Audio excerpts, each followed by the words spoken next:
At the funding celebration gala, when Ethan Carter dropped his 7th peeled shrimp into Serena Clark's bowl, I slipped off my wedding ring. The steamed white shrimp had just been set on the table, steam still curling off the platter, and the tiny pile of bright green cilantro in the fine porcelain side dish stung my eyes. 3 years prior, the first time I'd made cilantro shrimp salad at home, he'd set down his fork and said the smell made him sick to his stomach.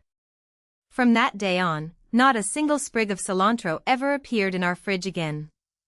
But there he was now, dipping each shrimp in sauce before setting it in her bowl, and asking, "Want me to add more cilantro?"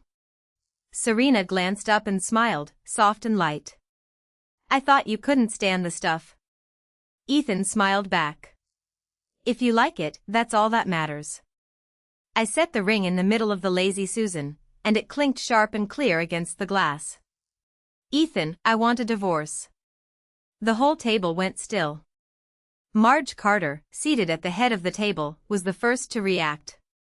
She slammed her fork down. "Lila Bennett, have you lost your mind?" Ethan frowned at me, all trace of warmth vanishing from his face. "Do you know what kind of event this is?" "Don't make a scene." "I'm not making a scene."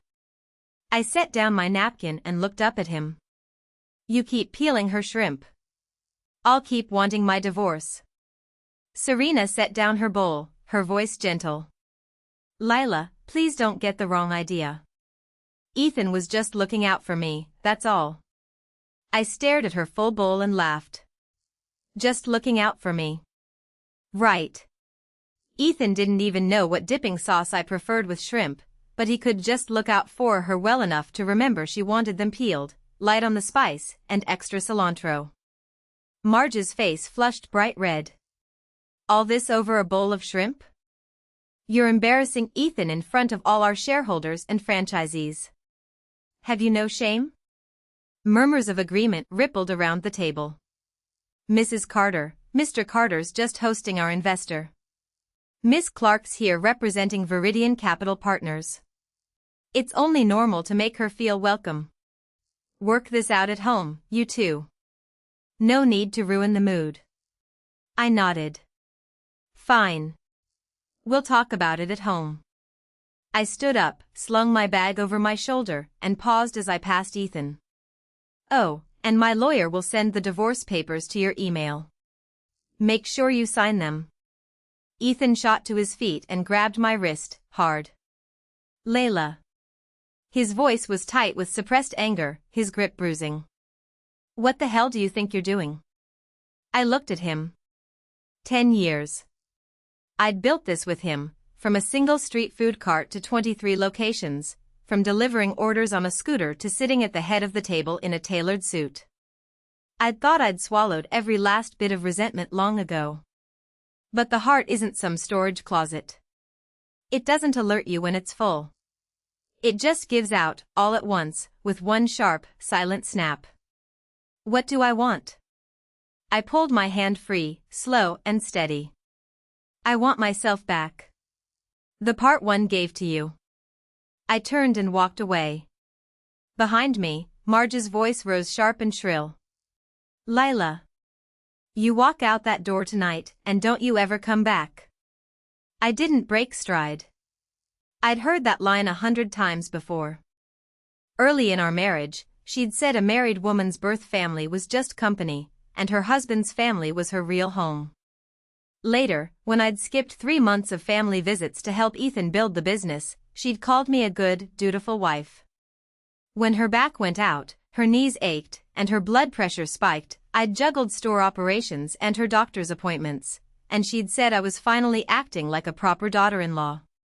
I'd always thought if I just endured a little longer, it would pass. But now I knew better.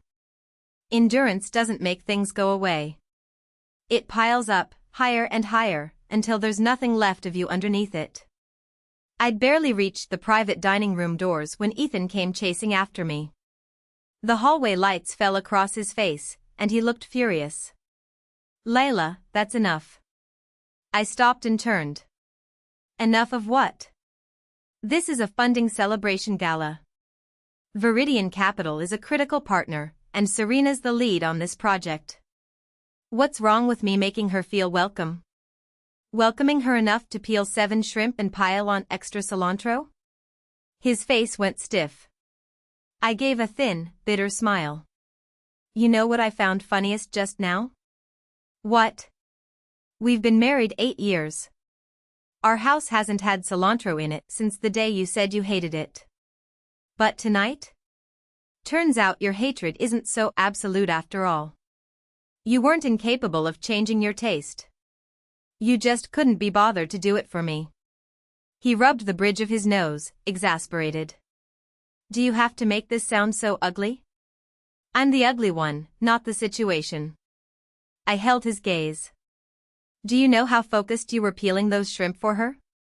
When was the last time you looked at me like that?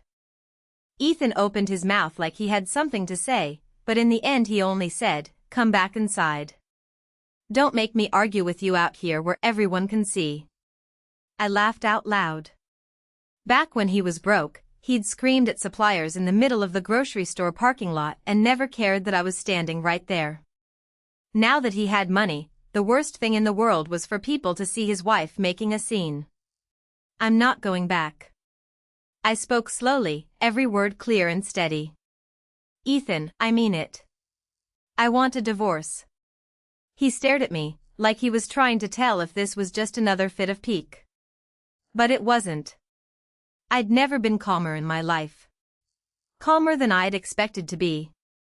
If you want a divorce, you need a better reason than that. His voice was low. Don't tell me it's just over a bowl of shrimp. Yes. Just a bowl of shrimp. I stepped forward, leaving half a meter of space between us. Because I finally realized you're capable of favoring someone. You just never planned to favor me. With that, I turned and walked away. This time, he didn't follow. It was nearly 11 when I got home. The first thing I smelled was lilies from the bouquet in the entryway. I'd bought them yesterday afternoon. Today was our 8th wedding anniversary. I'd made a reservation at his favorite boutique bistro, and asked the kitchen to prepare a shrimp dish with no cilantro, just so the smell wouldn't bother him. Then he'd texted me that afternoon, "Gala tonight, don't pout. I'll make it up to you later." I'd stared at "I'll make it up to you later" for 3 whole seconds, then texted back "okay." Looking back now, I'd been so obedient. I walked into the walk-in closet and started shoving my clothes into a suitcase. We'd moved into this riverfront luxury penthouse a year ago. The view was incredible, you could see half the river bend from the balcony. I'd spent 2 weeks pulling all-nighters to pick out the renovation plans. The sofa color, the island dimensions, the living room projector, every last detail was my call. But whenever Ethan showed the place to friends, he always said the same thing: my wife's got too much time on her hands. Loves messing around with decor. Every polished, thoughtful detail in this house had somehow become proof that I had nothing better to do.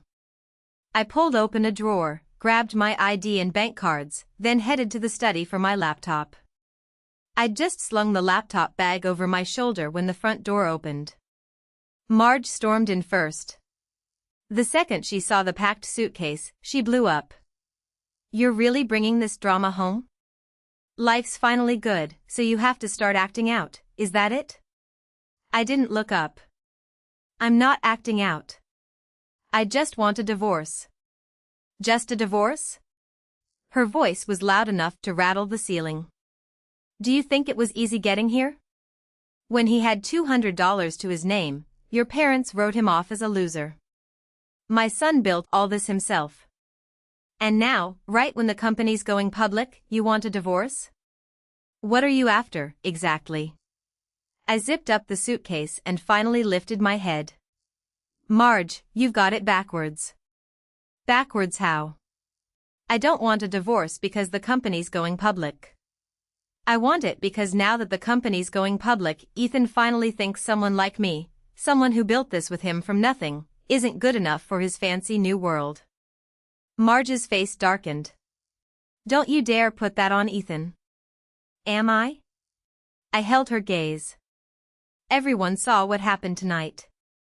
And it's not like Serena just got back into town yesterday. You all like her just fine, don't you? Marge's expression flickered. In that split second, I knew everything. I hadn't been overthinking it. They'd all known.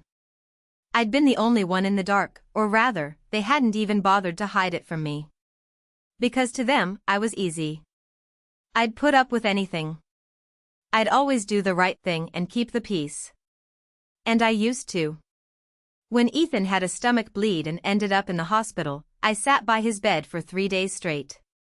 The year George had a stroke, when the stores were at their busiest, I ran the locations by day, sat with him at the hospital by night, and stayed up until dawn balancing the books when I got home. When his first store was losing money, I'd sold the heirloom gold bracelet my family had given me for our wedding to cover the rent. I'd thought all those hard days would be the foundation of us. The thing we could always lean on. But to everyone else, it turned out none of it mattered. A woman's suffering, so long as she survives it, is just her duty. Ethan walked in then. He'd taken off his suit jacket, the top 2 buttons of his shirt undone, and exhaustion was written all over his face. Once, seeing him like this, I'd have automatically poured him a glass of water, asked if his head hurt, what he wanted for dinner. But tonight, I just slipped my laptop into its bag. Almost done packing? He asked. Pretty much. Where are you going? I'll stay with Nora for now. He frowned. Is that really necessary? Yes.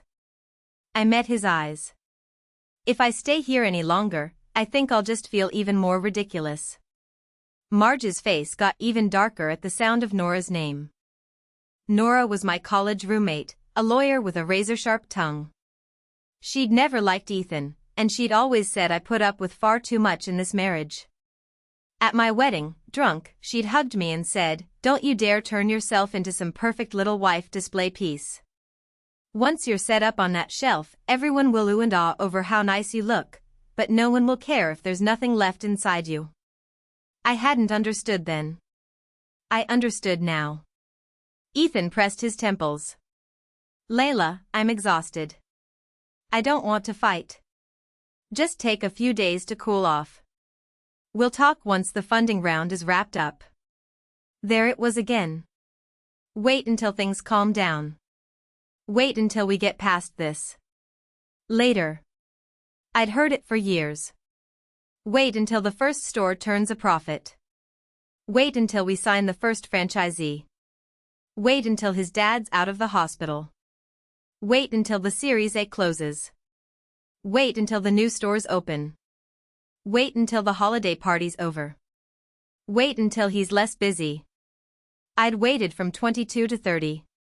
And instead of being cherished, all I'd gotten was another wait. Ethan. My voice was soft.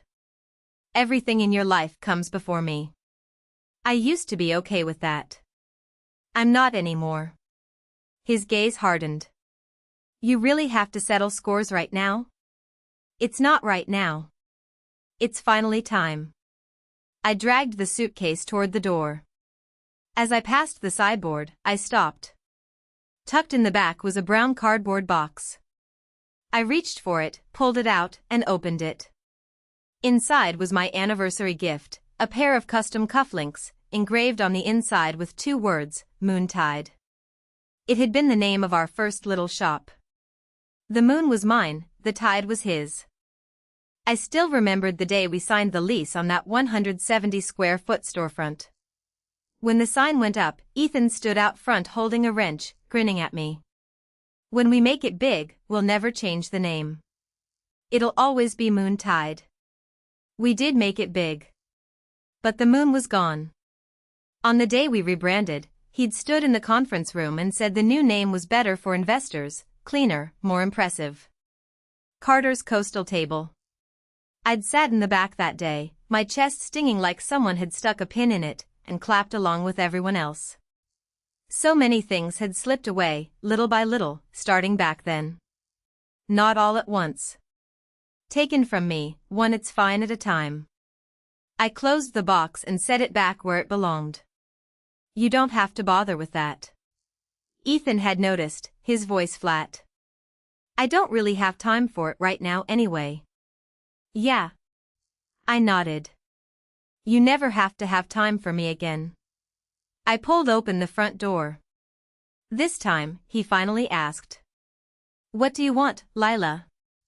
I stood in the doorway and didn't turn around. I want you to never be able to brush me off with "I'm too busy" ever again.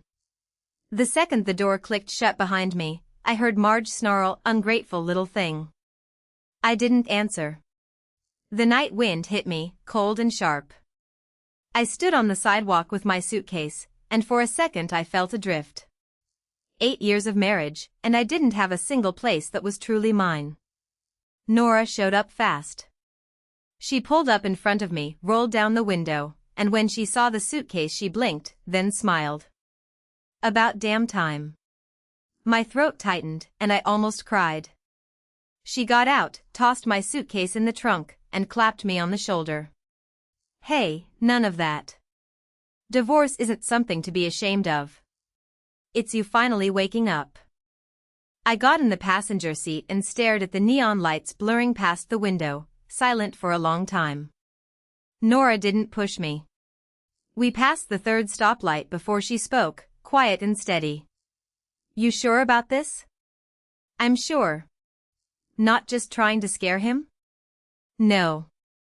Good. She turned the wheel. If you caved again, I'd lose all respect for you. I looked over at her and smiled. How come you don't even feel bad for me? What good is feeling bad? She scoffed. Lila, you didn't lose tonight over a bowl of shrimp. You finally figured out where you actually stood in that marriage. She pulled into the apartment building's underground garage, turned off the car, and looked at me. You were the one who always came last. Those words landed like a needle, right in the center of my chest. I closed my eyes and nodded softly. Nora's apartment wasn't big, 2 bedrooms, 1 living room, simple and sharp, no frills, just like her.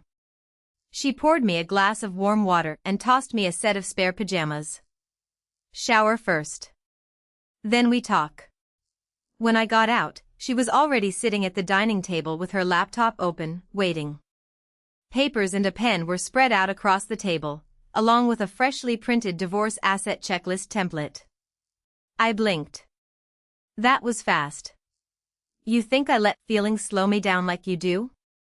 She tilted her chin. Sit. If you're gonna do this, you don't just cry.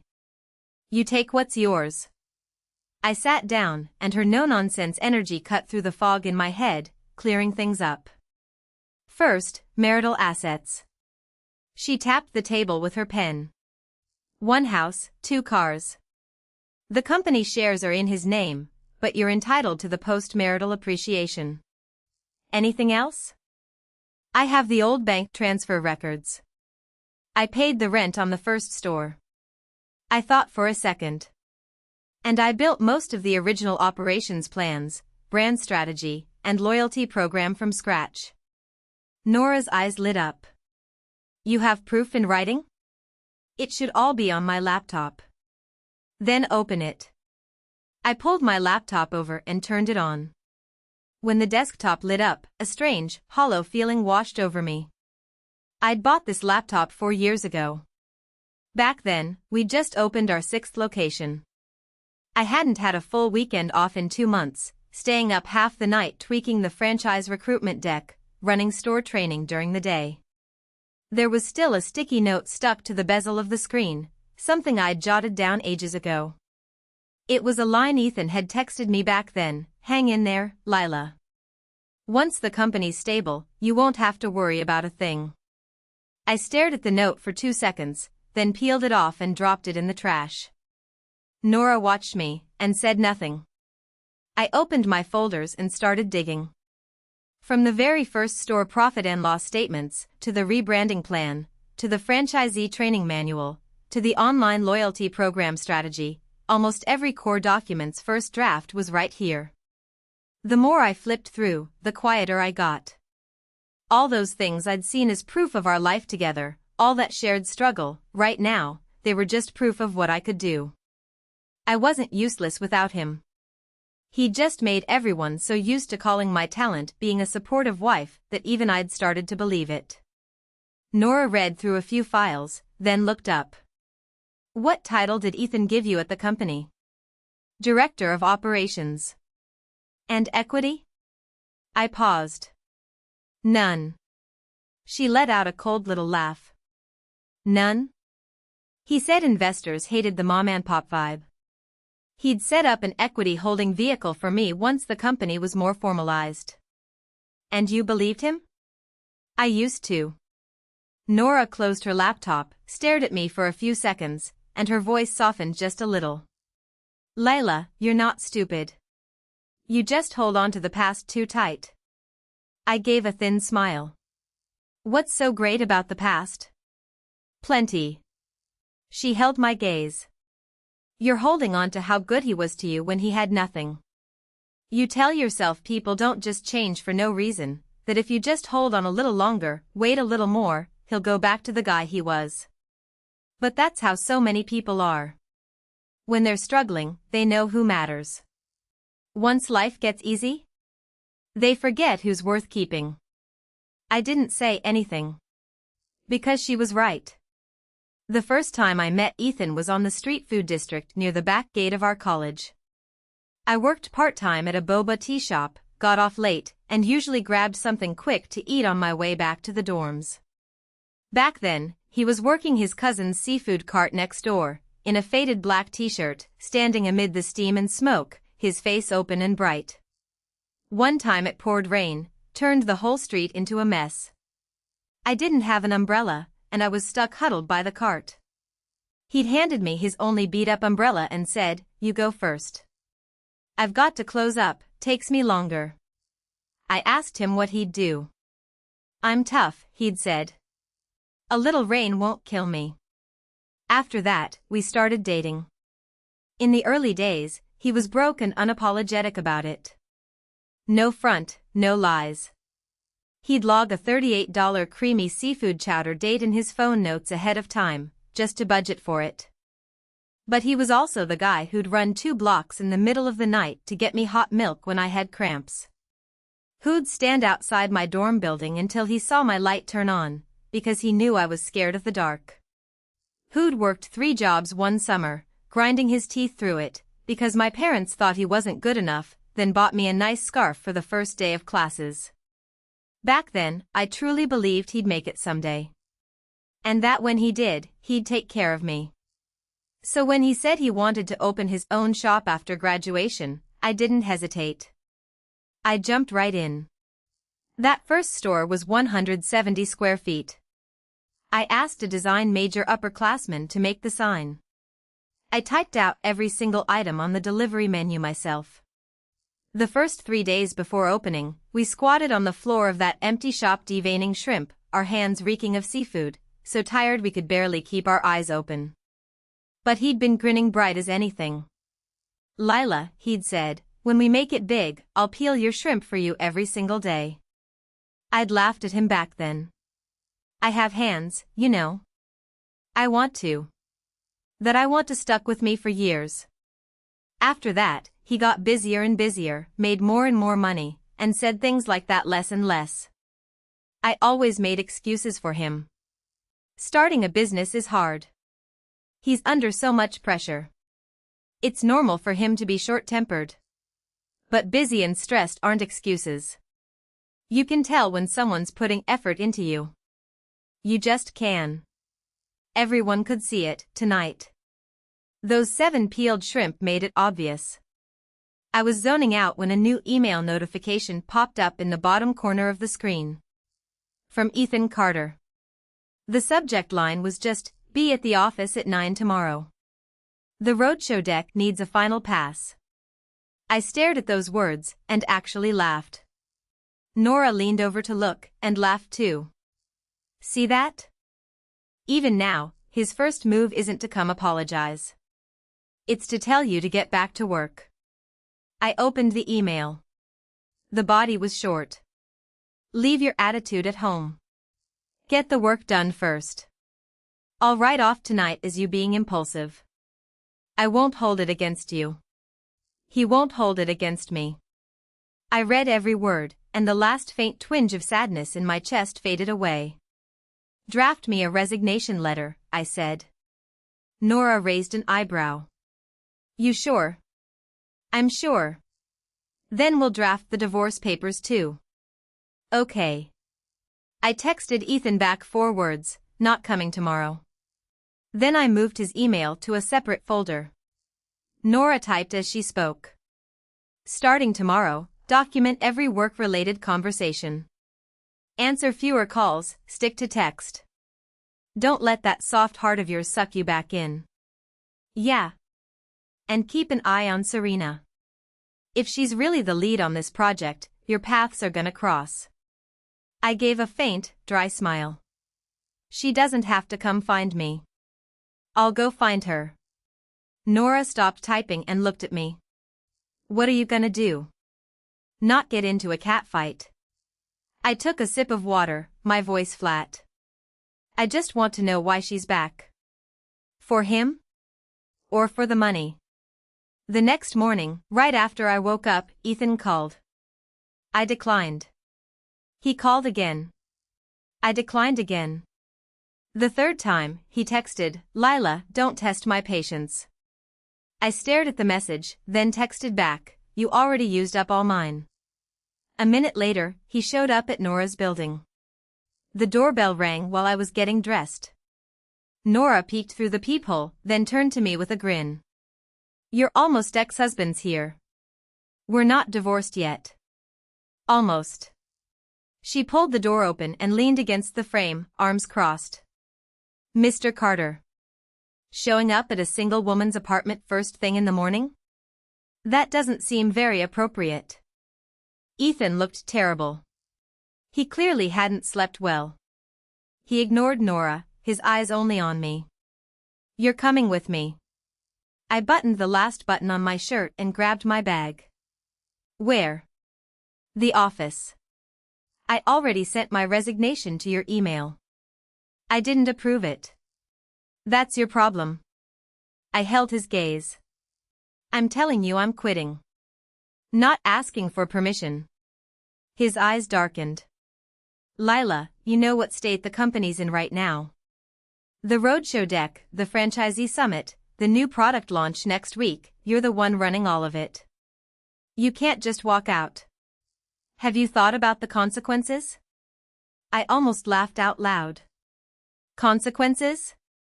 I looked right at him. Now you're worried about consequences? Don't twist my words. You're the one twisting things. I pulled up the email on my phone and held it up to his face. Last night I told you I wanted a divorce. The first thing you did when you got home wasn't ask me why I was done, wasn't ask if we could work this out.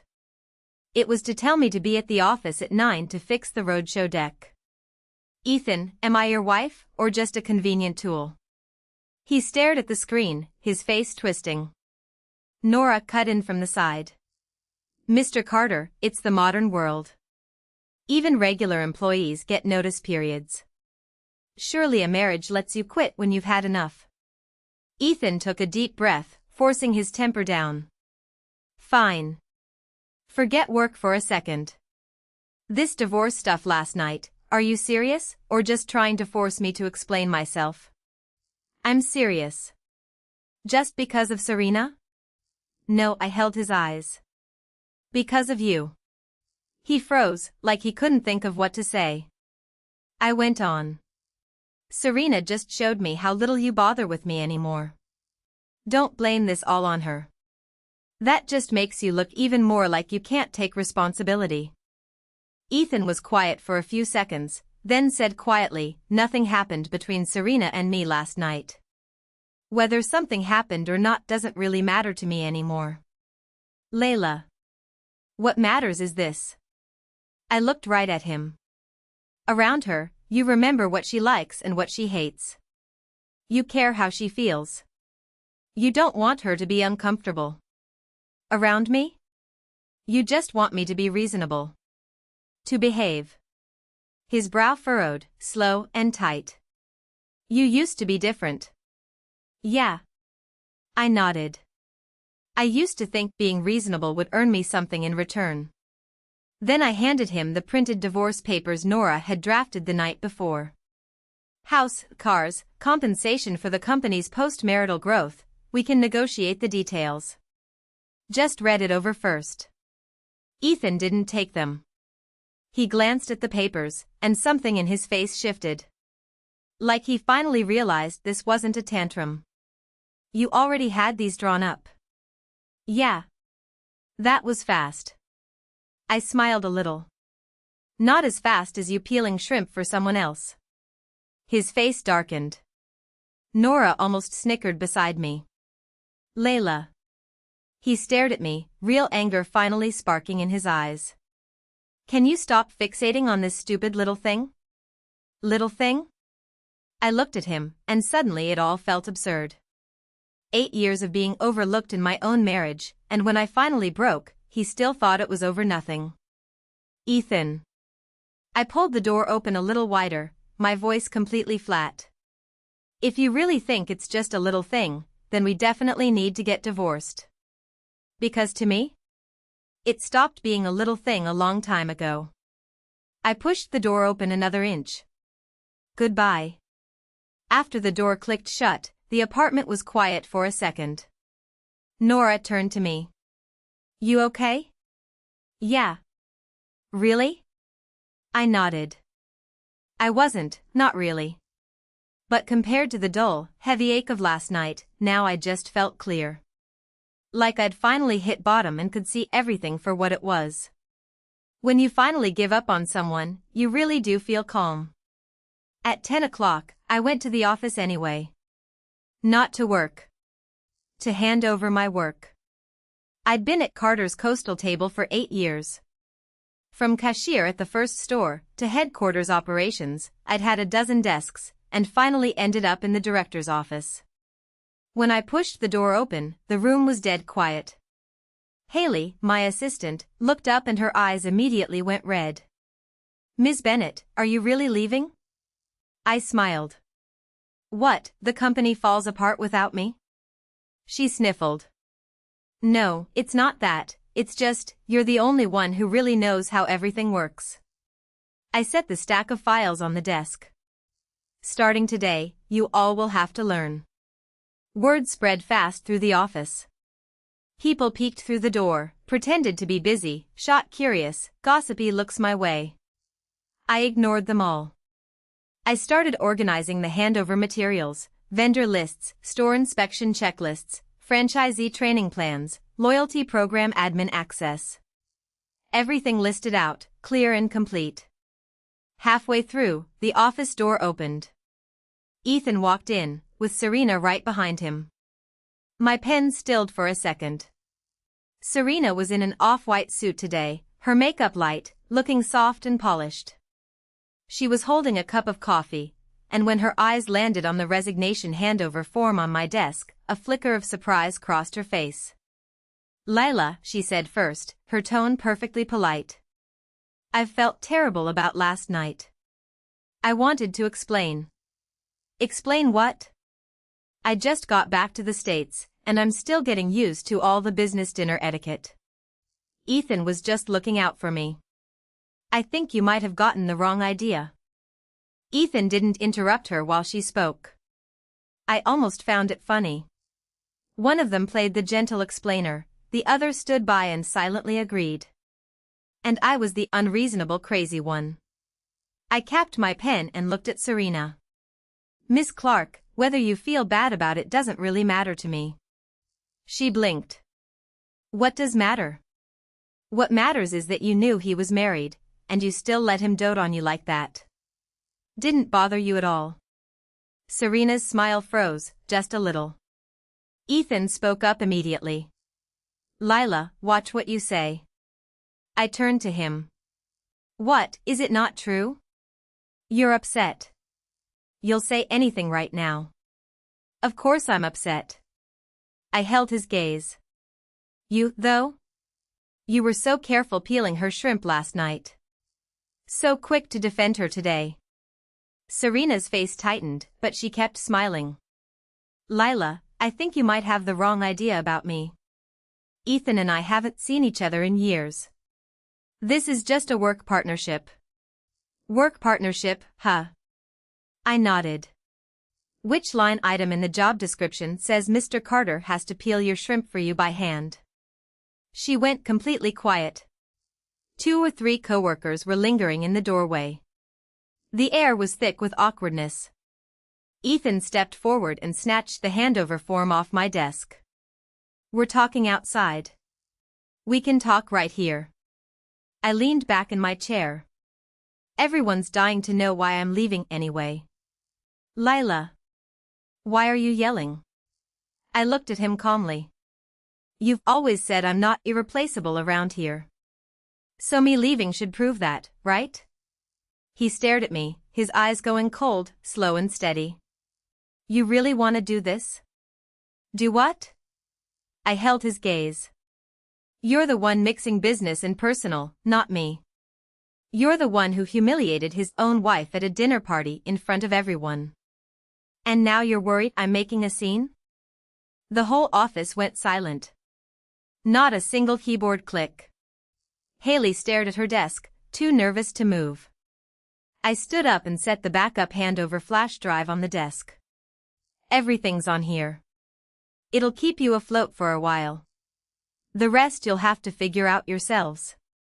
Ethan crumpled the resignation form in his hand, anger simmering behind his eyes. Carter's coastal table isn't your personal punching bag. And it's not the place I bite my tongue and take it anymore. I grabbed my bag and walked past him, heading for the door. As I passed Serena, she leaned in and said, quiet enough only I could hear, Lila, being this high-strung will wear you out. I stopped. Then I turned and smiled. Still easier than being the other woman. Her face went white. I didn't look at either of them again. I just walked out. On my way down, my phone rang. An unknown number. I answered. A man's voice on the other end. Lila Bennett? Speaking. Who is this? Julian Reed. I froze mid-step. I knew that name well. Founder of Harborview Seafood Company, Ethan's longtime rival, and the best brand builder in the local restaurant scene these past few years. More importantly, he'd tried to poach me 3 years ago, off the record. I'd turned him down then. I thought Carter's couldn't survive without me, and I couldn't survive without it. Mr. Reed. I stood by the elevator. What can I do for you? Heard you quit. Word traveled fast. Something like that. He chuckled softly over the line. So if I tried to hire you now, would that be kicking you while you're down? I pressed the elevator button, my voice flat. You not scared I'll bring the drama to your place? Why would I be scared, he said. What I'm scared of is you burying yourself in someone else's company forever, just being the nice, reliable Ms. Bennett who takes care of everything. I didn't say anything. He paused for a few seconds, then went on. You free? Let's do lunch. Just work talk. No gossip. I stared at my reflection in the elevator doors, and suddenly remembered Ethan's line from last night, leave your attitude at home. Get the work done first. It was funny, wasn't it? At the end of the day, a total stranger was the first one to see me as a professional worth hiring. Send me the address, I said. Will do. I hung up and stood there for a second. A few seconds later, my phone buzzed again. A text from Ethan. Don't go running off to work for someone else out of spite. I'll give you 3 days to think this over. I stared at the message, then texted back, Mr. Carter, you don't get to give me time anymore. Lunch was at a quiet riverside bistro. Julian was already there when I arrived. He wasn't in full formal wear today, just a dark gray shirt, sleeves rolled up to his elbows, a black coffee in front of him. He stood and pulled out my chair when I walked over. Sorry I'm late. I just got here myself. I sat down. Mr. Reed, you didn't ask me here just to gossip about my divorce, did you? I've got better things to do. He handed me the menu. Order first. I opened the menu, and when I saw cilantro beef stir-fry and chilled cilantro shrimp, my finger stilled. Julian noticed. You like cilantro? He asked casually. I looked up at him. It was such a simple question. But no one had asked me that in so long. All these years, eating with Ethan, the rule was always no cilantro. No questions asked. After a while, I stopped asking for it too. Yeah, I heard myself say. I love it. Then let's get this. Julian marked the menu, flagged down the waiter, and added, and an order of chilled cilantro shrimp. Extra cilantro. My throat felt tight, all of a sudden. It wasn't that I was touched. It was that it felt absurd. Asking someone if they like cilantro was so easy. So simple. The hard part was when someone didn't care enough to ask. Once we ordered, Julian got down to business. I want you to come to Harborview as vice president. Head up brand and operations. I blinked. VP? What, too low for you? No, I held his gaze. You that sure I'm worth it? Julian smiled. Lila, I've been in this industry a long time. I read people better than most. Carter's didn't go from a mom-and-pop shop to a chain because of Ethan alone. I know exactly what you built there. Better than most people. Aren't you two rivals? Why would you pay attention to me? Because every time he talks up his team in public, he deliberately leaves you out. Julian leaned back in his chair, his voice even. The more a boss tries to hide someone's value, the more valuable that person usually is. I went quiet. I tried to hire you 3 years ago. You turned me down. Said you didn't want to leave the business you'd built with your own 2 hands. I respected that. Now I'm asking again, you still want to tie yourself to that ship? I picked up my water glass and took a long moment before I spoke. If I come work for you, you not worried Ethan will come after you? People fall out in business all the time. He held my gaze. What I'm more curious about is, what right does a guy who drove you away have to be mad when someone else picks you up? The food came out fast. The shrimp was topped with fresh, bright cilantro, the smell sharp and bright. I picked one up, dipped it in sauce, and took a bite. The bright zing of cilantro and the sweet, fresh shrimp hit my tongue all at once.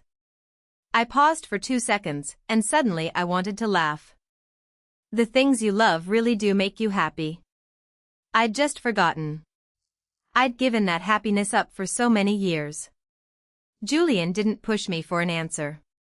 Halfway through the meal, he asked softly, "How is it?" "How's what?" "The cilantro." I looked up and met his eyes. There was nothing extra in his gaze. Just a normal question about food. I looked down and smiled a little. It's good. And the job? I wiped my hands with a napkin, then looked up at him. I'll give it a shot. Julian nodded. Good. HR will go over compensation and responsibilities with you this afternoon. One thing I want to make clear up front. Go ahead. I hired Lila Bennett. Not someone's wife. Not someone's ex-wife. Here, you answer for results. You don't have to manage anyone's feelings. I froze for a second. Something soft and light bumped against my chest. It was such a small thing. So small it didn't even feel like a promise. Just common sense. But I hadn't heard anyone say something so basic in years. By the end of lunch, I had over 30 missed calls on my phone. From Ethan, from Marge, from a handful of company executives. I didn't call any of them back. Back at Nora's that afternoon, I took a nap first.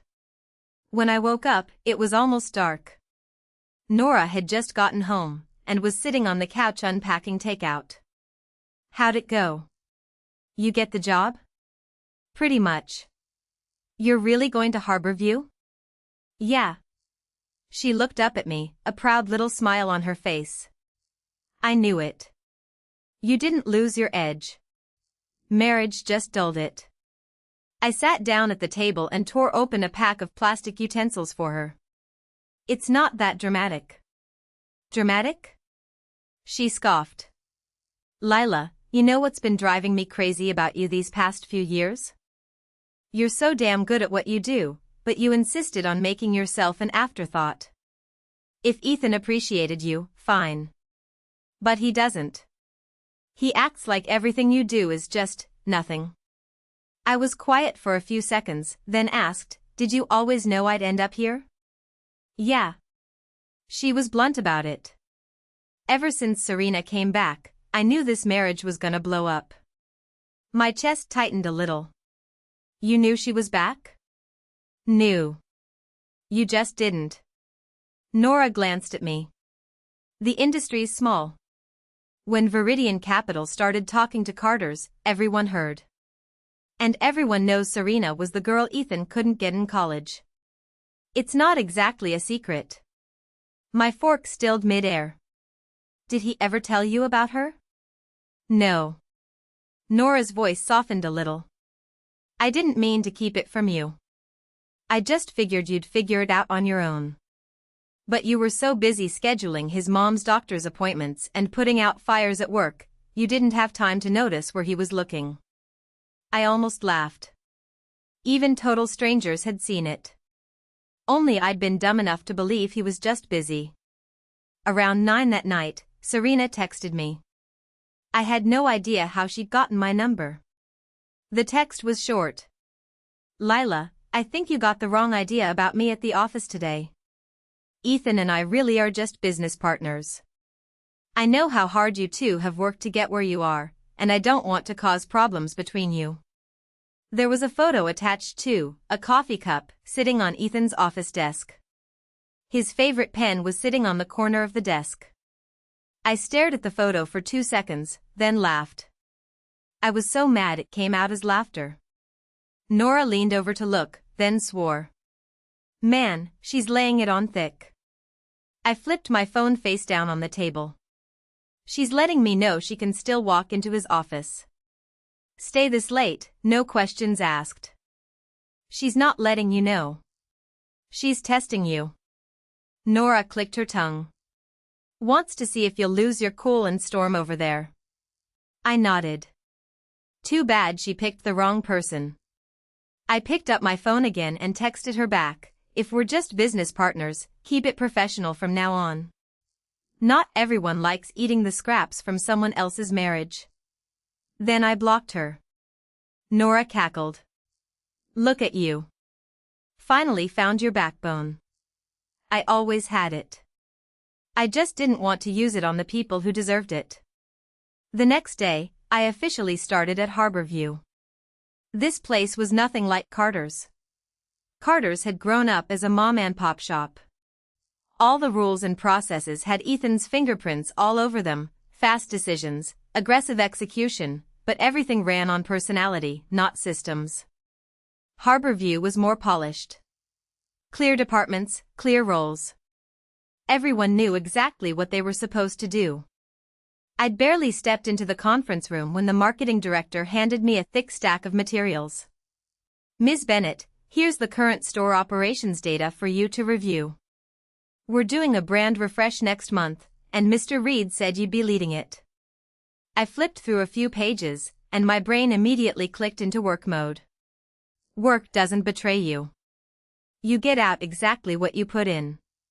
Halfway through the morning meeting, the front desk brought in catered lunch for everyone. Every box had a label on it. Mine said, Ms. Bennett, no onion or garlic, cilantro on the side. I froze. The marketing director next to me smiled and explained, Mr. Red asked us to check your dietary preferences. Your assistant said you didn't mention any, so we put the cilantro on the side. Add as much as you like. I stared down at the little container, full of fresh, washed cilantro. It was just on the side. No one had decided for me whether I'd have it or not. They'd given me the choice. For a second, I had to look away, my throat tight. The thing that makes you feel good, really good, isn't grand gestures. It's someone finally taking your preferences seriously. 3 days after I started, Ethan finally caved. He showed up at Harborview in person. I'd just gotten back from a store inspection, new product tasting report in hand. The front desk called and said Mr. Carter from Carter's Coastal Table was here. I was quiet for 2 seconds, then said, "Show him to the conference room."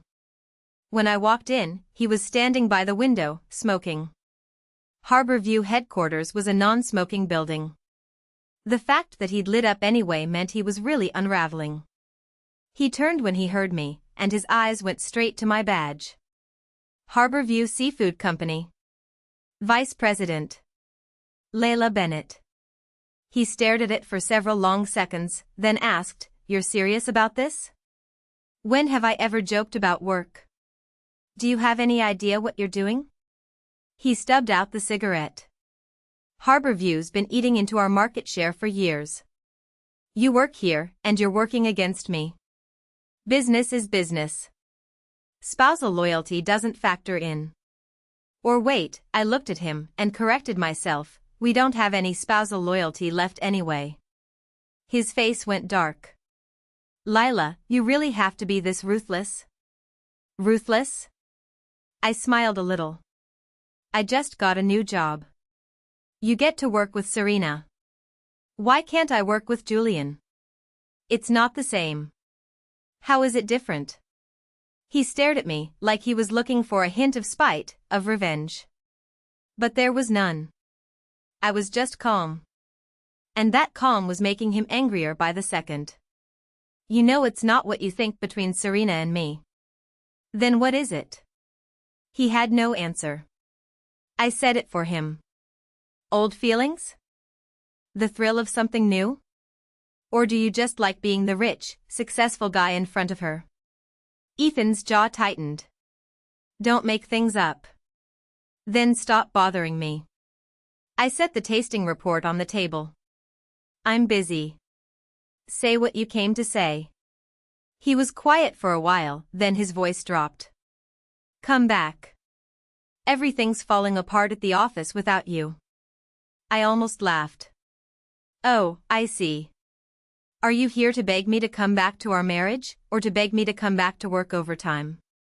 He pressed his lips together for a long moment, then said, "Lila, I'll admit I've been neglecting you lately. But you can't throw away all these years over this." "I'm not throwing anything away." I held his gaze. "You ruined it first." His eyes went blank. "You think it's just about a bowl of shrimp." "I don't. That bowl of shrimp showed me that all these years of me accommodating you? You just got used to it. Got used to me changing my diet for you, taking care of your family, fixing all your messes. Got used to me never leaving. Well, I'm not gonna be your habit anymore. Layla. And one more thing."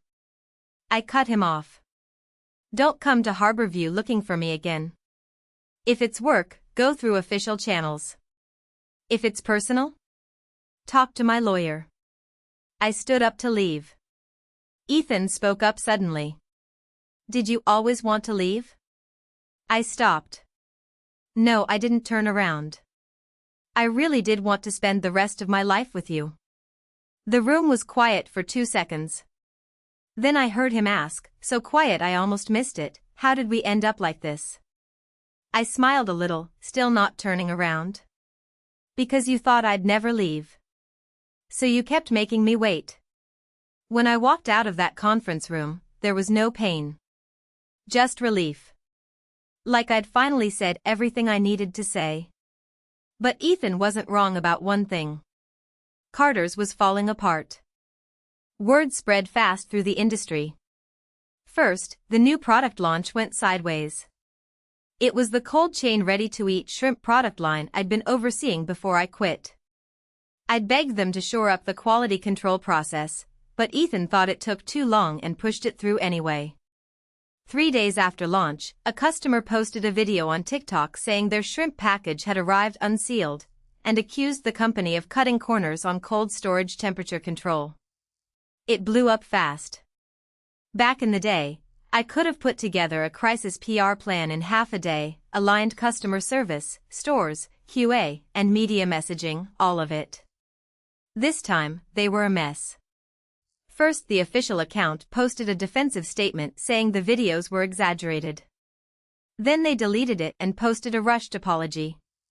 Then the franchisee groups blew up, everyone sharing screenshots and complaining headquarters was too slow to react. Haley texted me in the middle of the night, said the conference room lights were on until 3 a.m., and Mr. Carter had been furious. I didn't text back. The next morning, Julian dropped a Carter's crisis media summary on my desk. See that? That's how valuable your old playbook is. I flipped through a couple pages, my voice flat. It's not that they don't have a plan. It's that no one wants to put in the work to fix all these messy problems anymore. What about you? Now I only want to put my work into things that matter. Julian looked at me for a couple seconds, then smiled. Good. Over at Harborview, the new project was moving smoothly. I led the team through a store layout optimization, rebuilt the customer tier system and exclusive community management, and for 2 weeks straight, average foot traffic per store was up 18%. The marketing team started to respect me. They'd only ever known me as Ethan Carter's wife. Now they saw I could actually deliver, fast, sharp, and on target.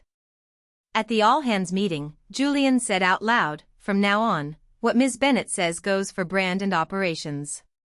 No one in the room pushed back. In that moment, I felt completely still inside. It wasn't the first time I'd been recognized.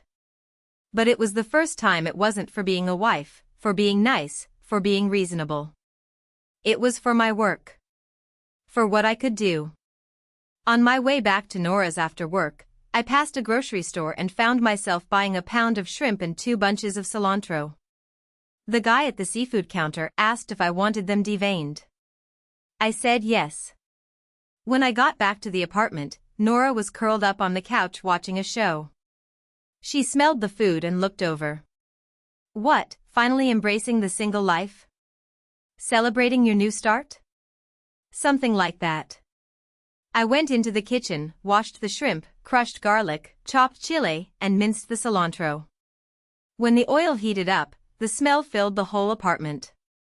Nora leaned in the doorway watching me, and whistled. You're good at this. You should open your own place. I used to cook for other people. I tossed the shrimp in the pan, and smiled a little. Now I want to cook for me first. When the shrimp was done, I grabbed a big handful of cilantro and sprinkled it all over the top. Bright green over glossy red shrimp. It looked perfect. I picked one up, peeled it, dipped it in sauce, and took a bite. A little spicy, a little salty. But I ate 2 of them anyway. Nora watched me, and said nothing. I kept peeling, and after a minute, my eyes started to burn. It wasn't the spice. It was that I'd almost forgotten what my favorite food tasted like. All these years. That night, I slept deeper than I had in years. When I woke up the next morning, Marge was calling. I stared at the screen for 2 seconds, then answered. On the other end, she sighed long and slow, then softened her voice. Lila, do you really have to take this far? Marge, I'm not taking anything anywhere. I'm just getting divorced. Ethan's barely eating over all this company stuff.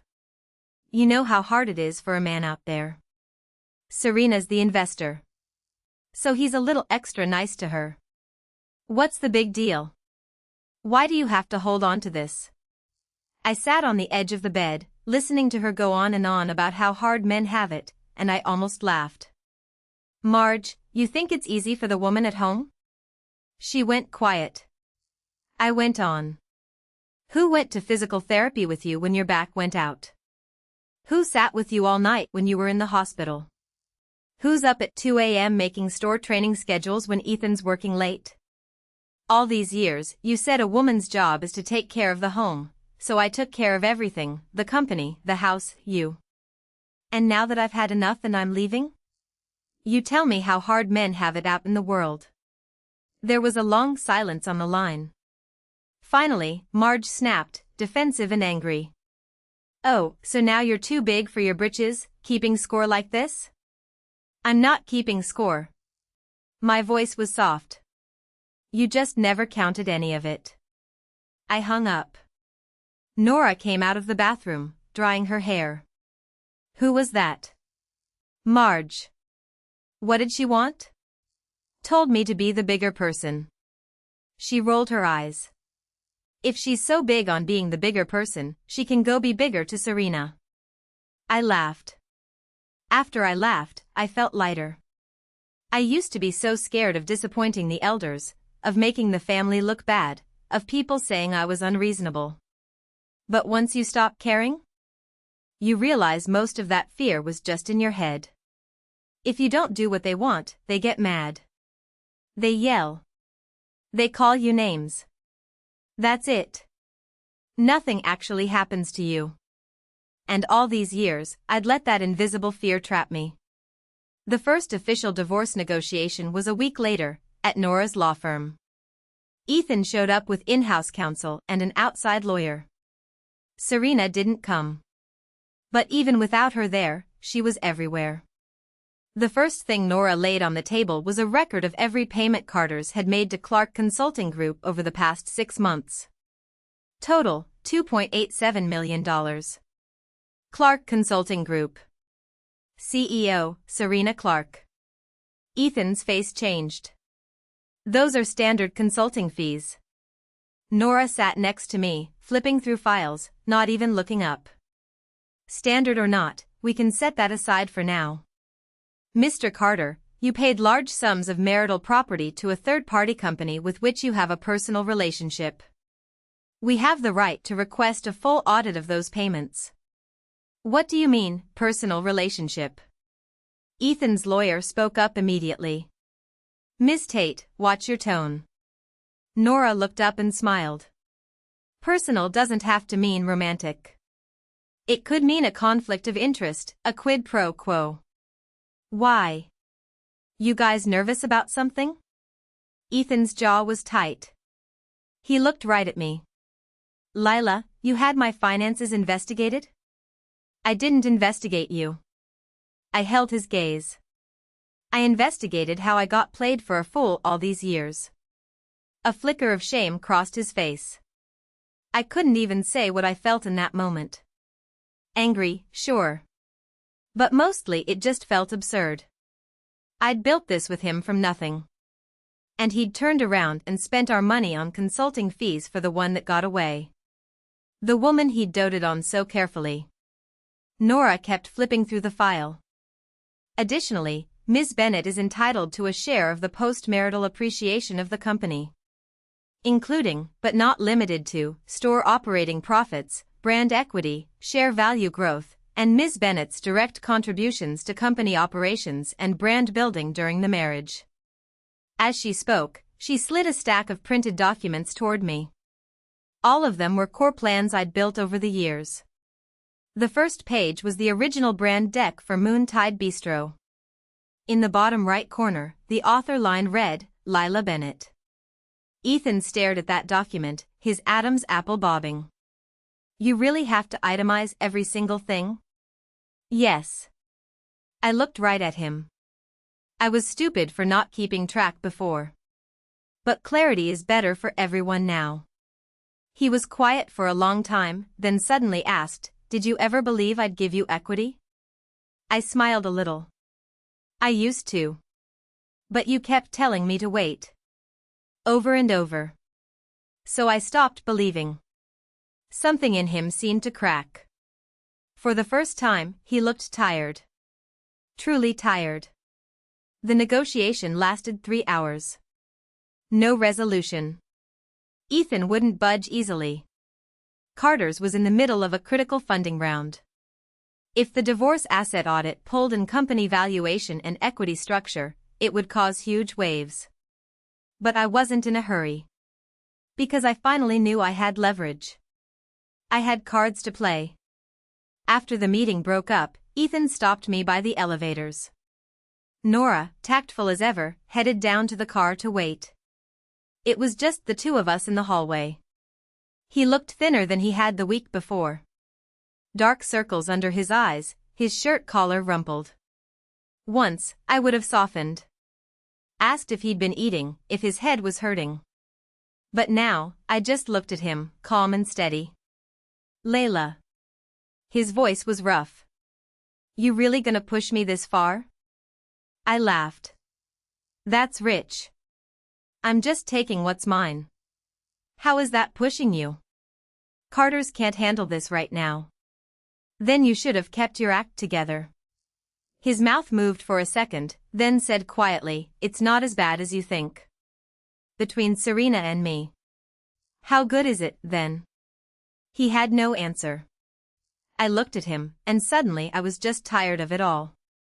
Even now, he was still insisting he hadn't crossed the worst line. But he didn't get it. The problem was never whether they'd slept together. The problem was that he'd given the respect that belonged to his marriage to someone else. Ethan. My voice was soft. You know what the worst part was? What? It wasn't Serena coming back. It wasn't you peeling her shrimp. It wasn't you paying her company. I held his gaze. It was that when I told you I wanted a divorce, your first thought was that I was being an inconvenience. He froze. But I'm not an inconvenience. I stepped back. I used to be the person who carried things with you. You're the one who turned me into a problem. With that, I turned and walked down the hall.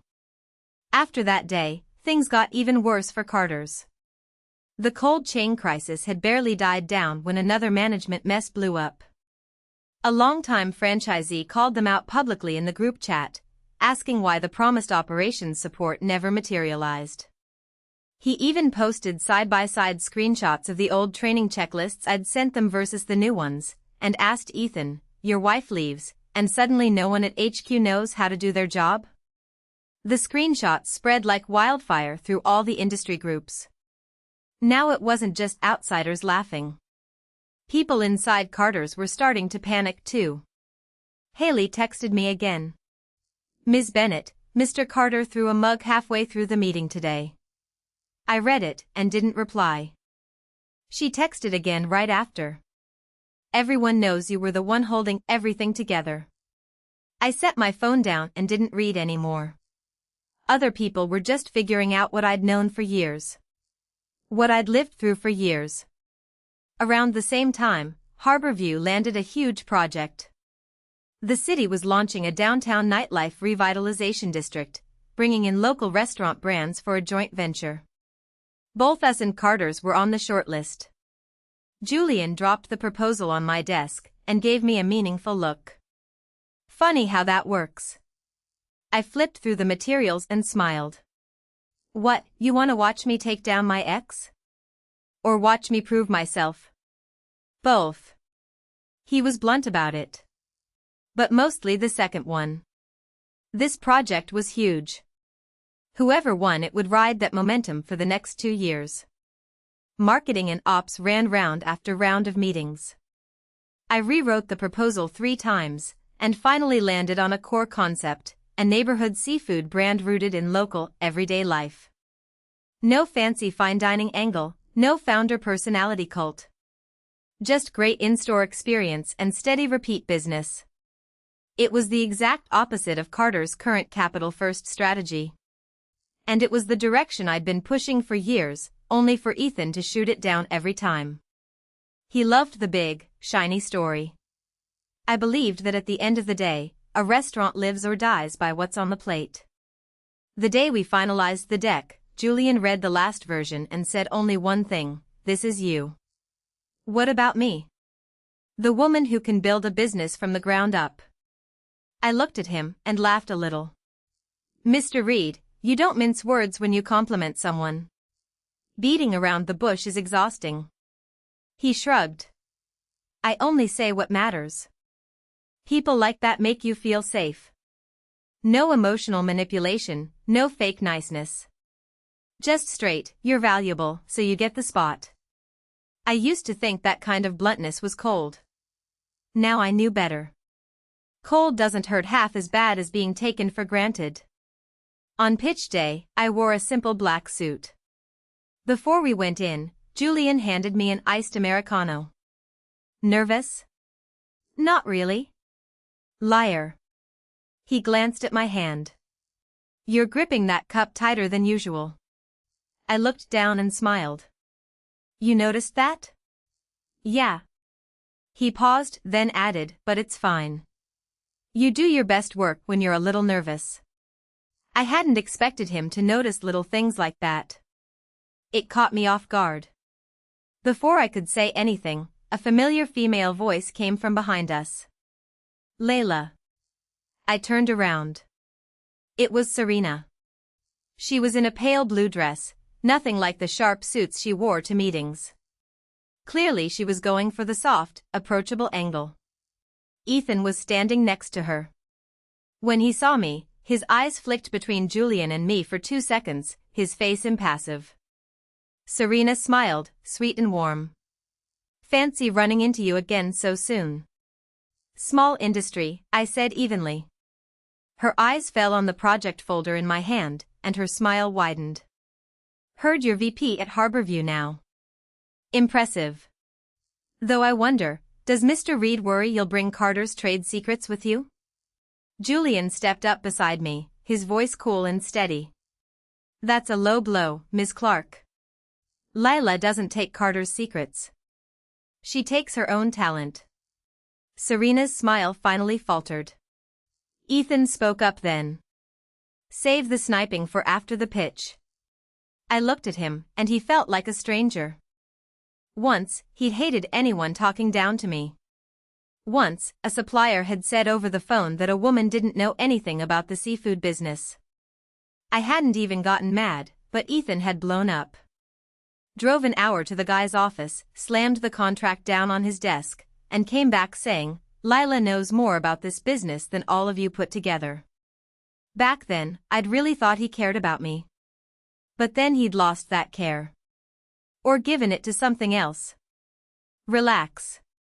I looked away, my voice flat. I'm here for the project. Not to catch up with old acquaintances. With that, I walked straight into the venue. The pitch went perfectly. When it was Harborview's turn, I stood on that stage and walked through brand positioning, customer personas, store unit economics, late-night dining trends, and retention strategy. By the last slide, I could see people on the judging panel nodding along. It was a strange, bright feeling. I hadn't stood on a stage and shown on my own merits like that in years. Back at Carter's, every time I finished a plan, Ethan was the one who got up and presented it. He'd talk the talk up there, and all the investors and reporters only saw him. I'd sit in the audience, laptop open, ready to fill in the gaps. His steady, invisible shadow. Today, I'd stepped out of the shadows. After we finished, Carter's went up. Ethan was off his game. Their deck was polished, his delivery still sharp, but the details didn't hold up under scrutiny. When the judges asked about franchisee retention and cold chain overhaul progress, he hesitated. Serena jumped in to supplement from beside him, and they looked like a well-oiled team. But I could see the cracks. They weren't on the same page. Or rather, Serena cared about the capital story. Ethan cared about the on-the-ground execution that was falling apart. One pulling up toward the money, one dragging down toward the mess. That kind of mismatch always blows up. The pitches ended, and they didn't announce the winner that day. I went to the restroom to touch up my makeup, and as I stepped out of the stall, I heard someone on the phone. It was Serena. I know he's unraveling, but that's when we have leverage. Carter's either takes a lower valuation, or they run into cash flow problems. Simple as that. I froze. She had her back to me, and she kept talking. Of course I'm playing the sentiment card. Why do you think I've been sticking around? Guys like him are easy to manipulate. They claw their way up from nothing, and they're terrified of losing their status. The messier it gets, the more he needs someone who knows capital. I stood there, and a cold chill ran through me. Not for her. For Ethan. He probably still thought Serena had come back for old times' sake. Because she admired him. Because she'd finally seen how successful he was. But to her? He was just a mark. A leverage play. I stared at her slim, polished reflection in the mirror, and almost laughed. Men always think they're in control when it comes to romance. But when capital's on the line, they get played just like everyone else. Serena hung up and turned around, and saw me. Her face flickered, then smoothed right back out. Eavesdropping isn't very nice, Lila. Ms. Clark. I held her gaze. So you didn't come back for the guy. You came back for the fire sale. She was quiet for 2 seconds, then smiled. You're smarter than I gave you credit for. Does Ethan know? Know what? She stepped closer, her voice light. That I don't love him that much? Or that I always cared more about Carter's coastal table than I ever cared about him? I said nothing. She looked at me, and sighed. You should thank me, really. Without me, he never would have figured out who he should have been holding on to all along. It was such a vile thing to say. Serena. I held her gaze. Do you get off on this? Dancing around the edges of someone else's marriage, testing how far you can go? She smiled, non-committal. I smiled too. Then you're gonna be disappointed. Why's that? Because you got one thing wrong. I twisted my lipstick closed and put it back in my bag. Ethan didn't lose to me, and he won't lose to you. He lost to his own sad, stupid vanity. With that, I walked right past her and out. Back outside the venue, Julian was waiting for me at the end of the hallway. What took you so long? I looked at him and suddenly asked, if someone knows they're being played, but still doesn't want to wake up, is that sad? Julian raised an eyebrow. Depends if they're a grown-up. Grown-ups don't wake up because sleeping's easier. More profitable. I laughed. You're brutal. Works, though. He said. What happened? Nothing. I shook my head. Just realized some people get exactly what they deserve. The results came out 2 days later. Harborview won. The industry went crazy. The whole HQ was buzzing with excitement. Julian took the entire company out for dinner that night. At the dinner, he stood up, raised his glass, and said, the biggest credit for this project goes to Lila. Without her, we wouldn't have pulled this off. Every eye in the room turned to me. As the applause started, I thought back to all those years ago, the night our first Moontide store hit 10,000 in monthly sales. Ethan had taken everyone out to dinner then too. I'd been stuck in the kitchen until the end, and when he raised his glass, all he said was, thanks to all the guys for sticking with me. Back then, I hadn't thought anything of it. Now I knew. Being seen? It mattered more than anything. After dinner, I stood outside getting some fresh air. Julian came out, twirling his car keys around his finger. We've been drinking. Wanna call a rideshare? Yeah. He glanced at me, then asked, you happy today? Yeah. Really?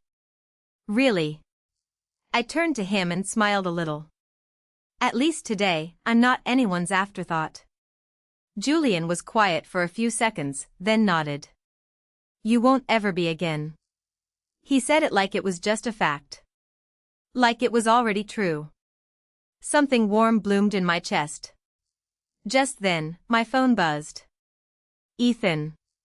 One line, I'm downstairs. We need to talk.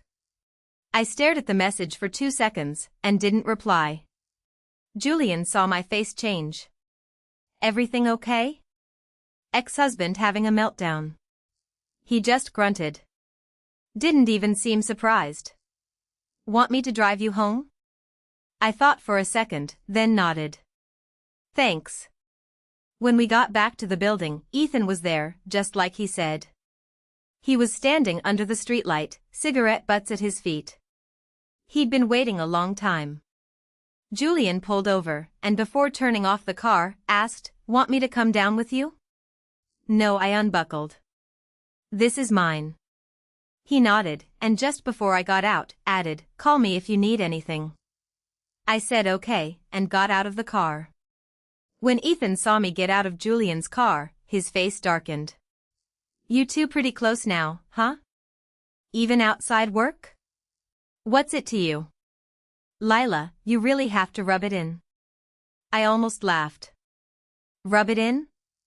"Ethan, in case you forgot, we're getting divorced." His Adam's apple bobbed.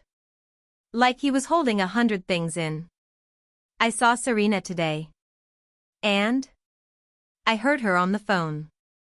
She never cared about me. She just wanted to lowball Carter's and take over." "Did you know?" "I found out a little before you did." "Why didn't you tell me?" I laughed out loud. "Why would I tell you?" He froze. Like the question had knocked the wind out of him. "Layla." His voice was heavy. "Do you hate me that much?" "It's not hate." I held his gaze. "I just finally learned to let you be responsible for your own life." He stood there for a long time, saying nothing. The night wind pressed his shirt to his body. He looked small. Beaten. But I felt nothing. No pity, no anger. Nothing. Because this mess wasn't my fault. He'd walked himself right into it. "Serena said she thought I'd give up everything for her." His voice was rough. "But she was wrong.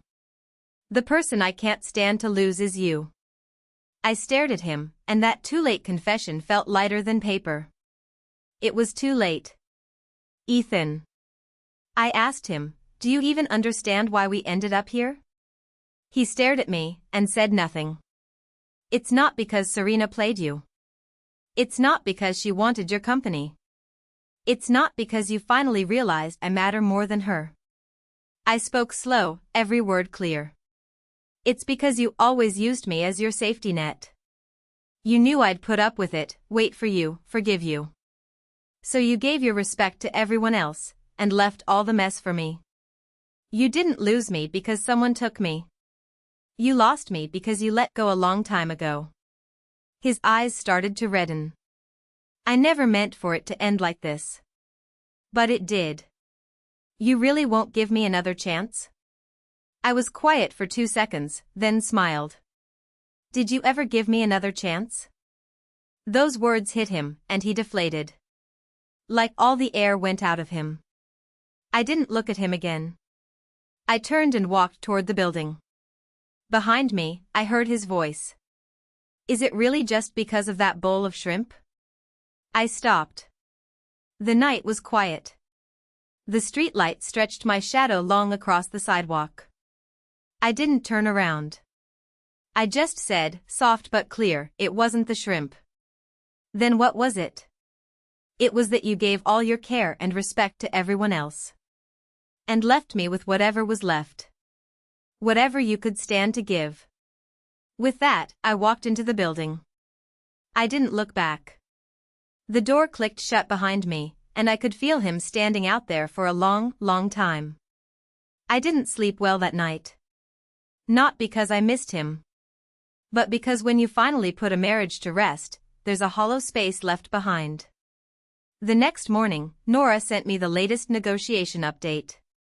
Ethan had caved. I got the house, a cash settlement for the post-marital company growth, repayment of my original investment in the first store plus returns, and compensation for the improper consulting fees paid to Serena's company. "He's desperate to steady the company," Nora said over the phone. He had to agree. "Yeah. How you holding up?" "I'm okay." "Really?" I stood at the floor-to-ceiling window of my Harbor View office, watching the cars rush by below, and breathed out slow. "Nora, I used to think getting divorced meant losing. But now I think staying in a bad marriage is the real losing.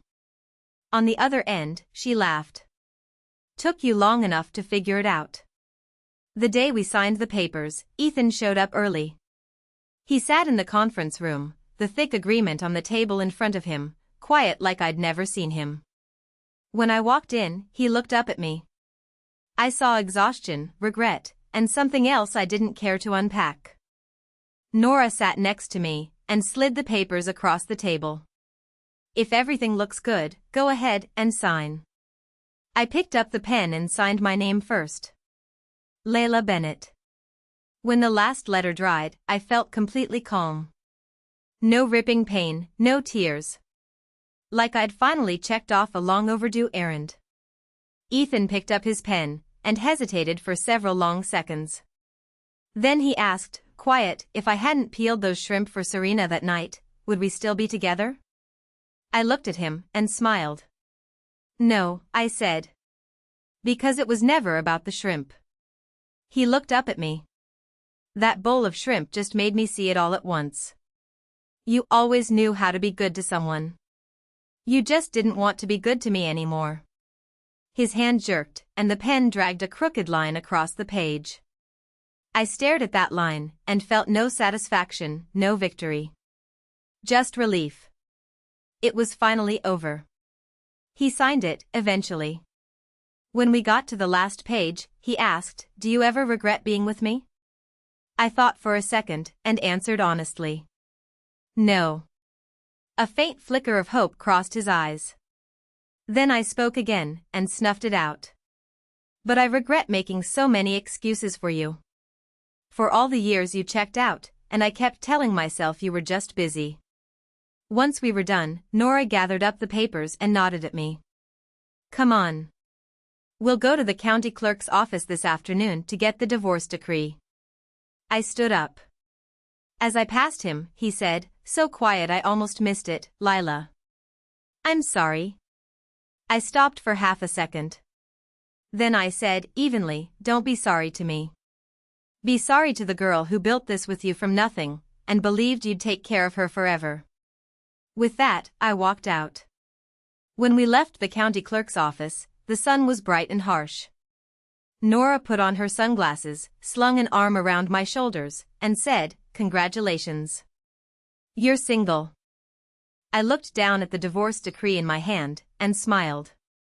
Yeah. I'll take that. Where'd you want to go celebrate? Back to work first. I slipped the decree into my bag. I've got a meeting this afternoon. You're such a workaholic. No, I looked up at the bright, blinding sky. I just finally know I have to keep moving forward. 6 months later, I opened my own little shop by the river. Small, just 2 floors. Specialized in fresh made-to-order shrimp and late-night seafood. The name was Moon Tide. When the sign went up, I stood out front and stared at it for a long time. Julian came for the ribbon cutting. He stood next to me, looked up at the sign, and asked, you sure? You really want to name it that? Yeah. Doesn't it sting? No, I smiled a little. Before, that name was about someone else. Now it's just mine. He looked at me, a faint smile in his eyes. Good. Suits you. Opening day was packed. The line stretched from the door all the way down the sidewalk. Haley quit Carter's and came to work for me. She ran the register and filled me in on all the gossip. Boss, did you hear? Carter's closed 3 more locations. I wiped down a plate and just hummed. Mr. Carter's having a rough time. Funding fell through, tons of franchisees bailed. Heard Serena bailed ages ago. Gone faster than anyone. I didn't feel anything about it. All that stuff had nothing to do with me anymore. Around 9 that night, things slowed down a little. The kitchen sent out the new signature dish, cilantro shrimp skillet, my own recipe. Julian stood by the counter, holding a small dish of cilantro. You want this on the side, or sprinkled right on top? I stared at that bright green cilantro, paused for 2 seconds, then smiled. Sprinkle it right on. Sure. Positive. He nodded and dumped the whole dish right in. The steam hit it, and the smell bloomed, bright and sharp and warm. I picked up a shrimp, peeled it easily, dipped it in sauce, and took a bite. It tasted exactly how I liked it. Bright, bold, solid, and fresh. Just like my life now. Just then, the wind chime by the door jingled. I looked up. Ethan was standing outside. He didn't come in.